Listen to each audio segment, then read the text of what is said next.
بسم اللہ الرحمن الرحیم۔ حدیث نمبر 6۔ حضرت علی بن شداد رضی اللہ عنہ فرماتے ہیں کہ میرے والد حضرت شداد رضی اللہ عنہ نے یہ واقعہ بیان فرمایا اور حضرت عبادہ رضی اللہ عنہ جو کہ اس وقت موجود تھے اس واقعے کی تصدیق فرمائی کہ ایک مرتبہ ہم لوگ نبی کریم صلی اللہ علیہ وسلم کی خدمت میں حاضر تھے۔ رسول اللہ صلی اللہ علیہ وسلم نے دریافت فرمایا، کوئی اجنبی غیر مسلم تو مجمع میں نہیں؟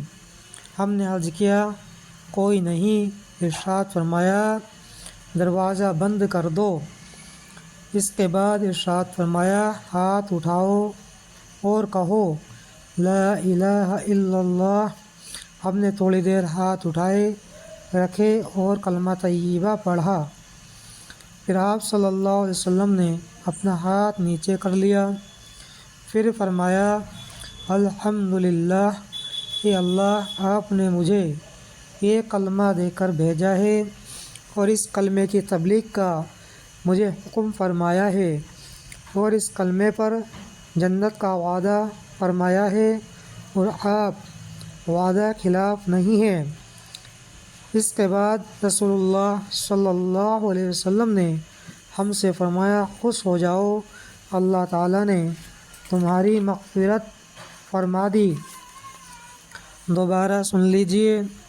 حضرت علی بن شداد رضی اللہ عنہ فرماتے ہیں کہ میرے والد حضرت شداد رضی اللہ عنہ نے یہ واقعہ بیان فرمایا اور حضرت عبادہ رضی اللہ عنہ جو کہ اس وقت موجود تھے اس واقعے کی تصدیق فرمائی کہ ایک مرتبہ ہم لوگ نبی کریم صلی اللہ علیہ وسلم کی خدمت میں حاضر تھے۔ رسول اللہ صلی اللہ علیہ وسلم نے دریافت فرمایا، کوئی اجنبی غیر مسلم تو مجمع میں نہیں ہے؟ ہم نے عرض کیا، کوئی نہیں۔ ارشاد فرمایا، دروازہ بند کر دو۔ اس کے بعد ارشاد فرمایا، ہاتھ اٹھاؤ اور کہو لا الہ الا اللہ۔ ہم نے تھوڑی دیر ہاتھ اٹھائے رکھے اور کلمہ طیبہ پڑھا۔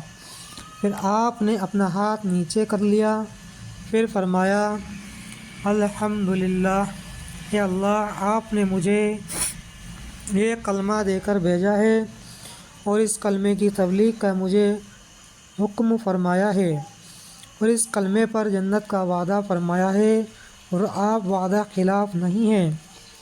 اس کے بعد رسول اللہ صلی اللہ علیہ وسلم نے ہم سے فرمایا، خوش ہو جاؤ، اللہ تعالیٰ نے تمہاری مغفرت فرما دی۔ حدیث نمبر 7۔ حضرت ابو ذر رضی اللہ عنہ سے روایت ہے کہ نبی کریم صلی اللہ علیہ وسلم نے ارشاد فرمایا، جو بندہ لا الہ الا اللہ کہے اور پھر اسی پر اس کی موت آ جائے تو وہ جنت میں ضرور جائے گا۔ میں نے عرض کیا، اگرچہ اس نے زنا کیا ہو، اگرچہ اس نے چوری کی ہو؟ آپ صلی اللہ علیہ وسلم نے ارشاد فرمایا، ہاں، اگرچہ اس نے زنا کیا ہو، اگرچہ اس نے چوری کی ہو۔ میں نے پھر بھی عرض کیا، اگرچہ اس نے زنا کیا ہو، اگرچہ اس نے چوری کی ہو؟ آپ صلی اللہ علیہ وسلم نے ارشاد فرمایا، اگرچہ اس نے زنا کیا ہو، اگرچہ اس نے چوری کی ہو۔ میں نے عرض کیا، اگرچہ اس نے زنا کیا ہو، اگرچہ اس نے چوری کی ہو؟ آپ صلی اللہ علیہ وسلم نے ارشاد فرمایا، اگرچہ اس نے زنا کیا ہو، اگرچہ اس نے چوری کی ہو۔ ابو ذر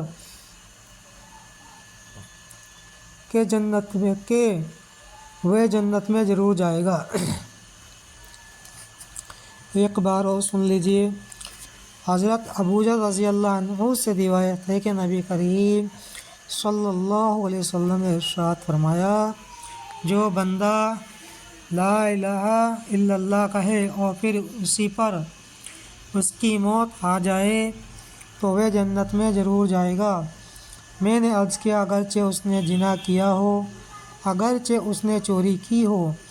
آپ صلی اللہ علیہ وسلم نے ارشاد فرمایا، ہاں اگرچہ اس نے زنا کیا ہو، اگرچہ اس نے چوری کی ہو۔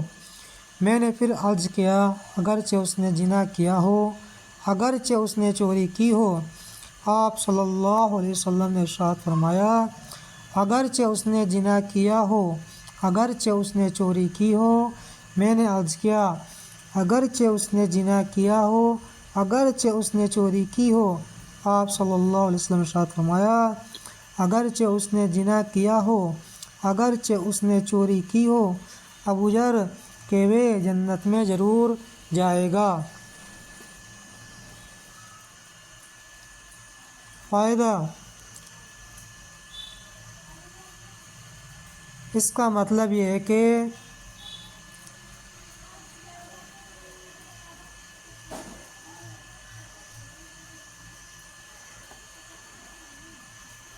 تمہیں یہ کام ناگوار بھی ہوا اور تم اس کا نہ ہونا بھی چاہتے ہو، تب بھی یہ ہو کر رہے گا۔ حضرت ابوذر رضی اللہ عنہ کو حیرت تھی کہ اتنے بڑے بڑے گناہوں کے باوجود جنت میں کیسے داخل ہوگا، جبکہ عدل کا تقاضا یہی ہے کہ گناہوں پر سزا دی جائے گی۔ لہذا نبی کریم صلی اللہ علیہ وسلم نے ان کی حیرت دور کرنے کے لیے فرمایا، ہوا ابوذر کو کتنا ہی ناگوار گزرے، وہ جنت میں ضرور داخل ہوگا۔ اب اگر اس نے گناہ بھی کیے ہوں گے تو ایمان کے تقاضے سے وہ توبہ استغفار کر کے گناہ معاف کرا لے گا کہ اللہ تعالیٰ اپنے فضل سے معاف فرما کر بغیر کسی عذاب کے ہی یا گناہوں کی سزا دینے کے بعد بہرحال جنت میں ضرور داخل فرمائیں گے۔ علماء نے لکھا ہے کہ اس حدیث شریف میں کلمہ لا الہ الا اللہ کہنے سے مراد پورے دین و توحید پر ایمان لانا ہے اور اس کو اختیار کرنا ہے۔ حدیث نمبر 8، حضرت حذیفہ رضی اللہ عنہ سے روایت ہے کہ رسول اللہ صلی اللہ علیہ وسلم نے ارشاد فرمایا، جس طرح کپڑے کے نقص و نگار گھس جاتے ہیں اور ماند پڑ جاتے ہیں، اسی طرح اسلام بھی ایک زمانے میں ماند پڑ جائے گا، یہاں تک کہ کسی شخص کو یہ علم تک نہ رہے گا کہ روزہ کیا چیز ہے اور صدقہ حج کیا چیز۔ ایک شب آئے گی کہ قرآن سینوں سے اٹھا لیا جائے گا اور زمین پر اس کی ایک آیت بھی باقی نہ رہے گی۔ متفرق طور پر کچھ بوڑھے مرد اور کچھ بوڑھی عورتیں رہ جائیں گی جو یہ کہیں گی کہ ہم نے اپنے بزرگوں سے یہ کلمہ لا الہ الا اللہ سنا تھا، اس لیے ہم بھی یہ کلمہ پڑھ لیتے ہیں۔ حضرت حذیفہ رضی اللہ عنہ کے شاگرد وسیلے نے پوچھا، جب انہیں روزہ، صدقہ اور حج کا بھی علم نہ ہوگا تو بھلا صرف یہ کلمہ انہیں کیا فائدہ دے گا؟ حضرت حذیفہ رضی اللہ عنہ نے اس کا کوئی جواب نہ دیا۔ انہوں نے 3 بار یہی سوال دہرایا، ہر بار حضرت حذیفہ رضی اللہ عنہ اعراض کرتے رہے۔ ان کے تیسری مرتبہ اصرار کے بعد فرمایا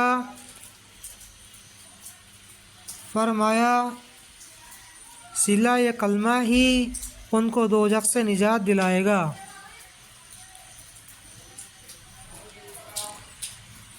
دوبارہ سن لیجئے۔